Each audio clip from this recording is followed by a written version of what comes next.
लक्ष द्या तिकडे, तिकडे बघा. एका जंगलामध्ये खूप प्राणी राहत होते.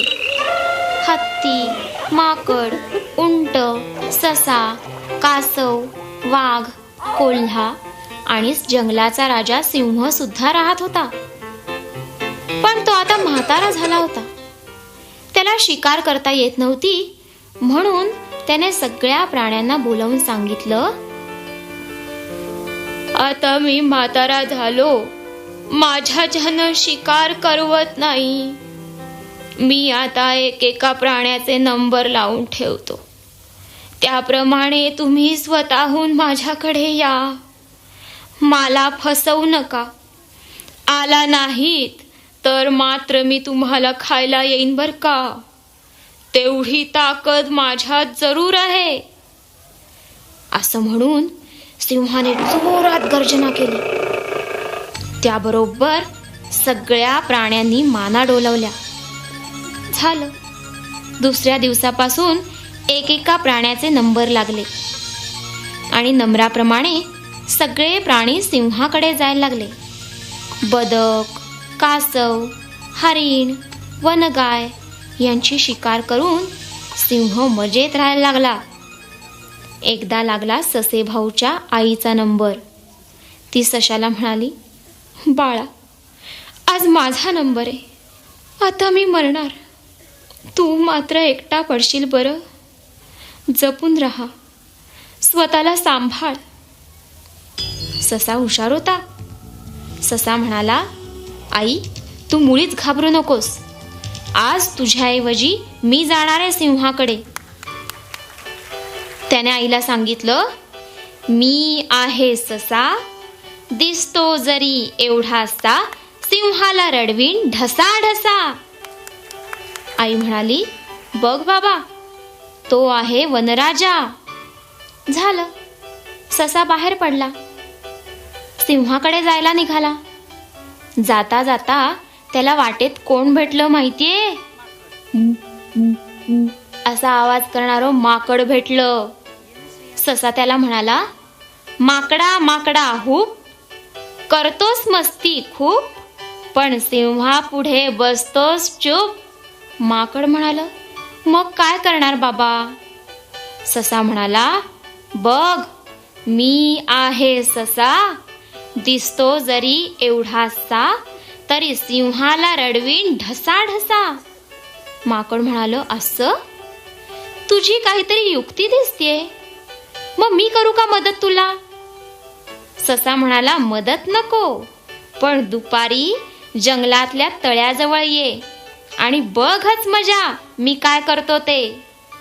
ससा निघाला पुढे. त्याला हत्ती भेटला.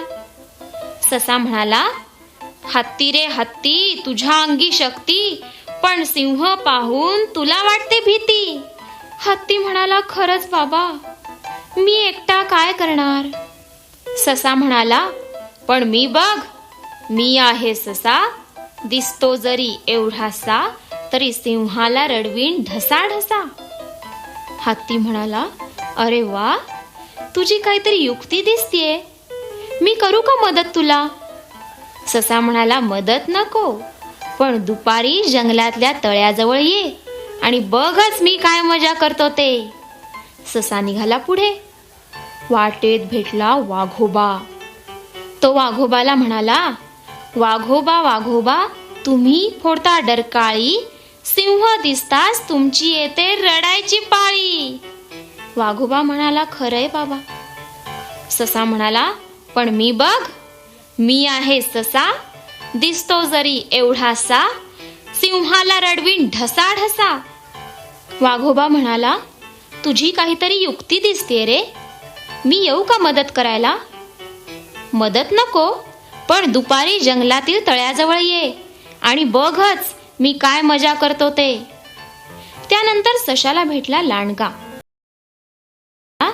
लांडगोबा लांडगोबा, तुम्ही किती क्रूर, पण सिंह दिसताच पळताय दूर. पण मी बघ, मी आहे ससा, दिसतो जरी एवढासा, तरी सिंहाला रडवीन ढसा ढसा. अरे वा, बराच धीट झालायस की. तुला काही मदत हवी आहे का माझी? ससा म्हणाला, मदत नको, पण दुपारी तळ्याजवळ ये आणि बघ मी काय मजा करतो ते.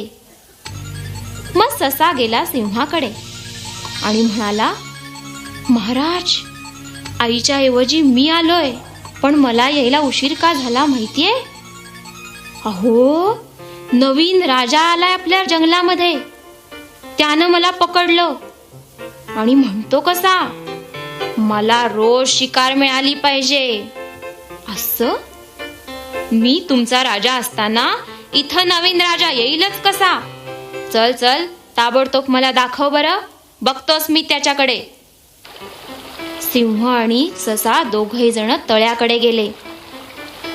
सगळे प्राणी झाडाच्या आडून काय चाललंय ते बघत होते बर का. ससा म्हणाला, महाराज, आपल्याला पाहून तो तळ्यात लपलाय, बघा बघा लवकर. सिंहाने हळूच तळ्यात डोकावून पाहिलं आणि म्हणाला, अरे चा, हा तर अगदी माझ्यासारखाच दिसतोय. त्याने मोठ्यांदा गर्जना केली. त्याबरोबर तळ्यातल्या सिंहाने देखील तेवढीच मोठी गर्जना केली आणि सिंह महाराजांना आला राग. त्यांनी तळ्यामध्ये धाडकीन उडी टाकली, पण तिथं सिंह नाही की कोणी नाही. त्यांच्या नाकातोंडात पाणी जायला लागलं. सिंह महाराज सशाला म्हणायला लागले, अरे मला वाचव, मला वाचव, मला वाचव. पण ससा म्हणाला, तुला वाचवून काय करू? आम्हाला सगळ्यांना तू मारून खाणार, त्यापेक्षा तूच मेलेला बरा. मग सगळे प्राणी बाहेर आले. त्यांना ससा म्हणाला, बघा, मी आहे ससा, दिसतो जरी एवढासा, सिंहाला रडवले ढसा ढसा.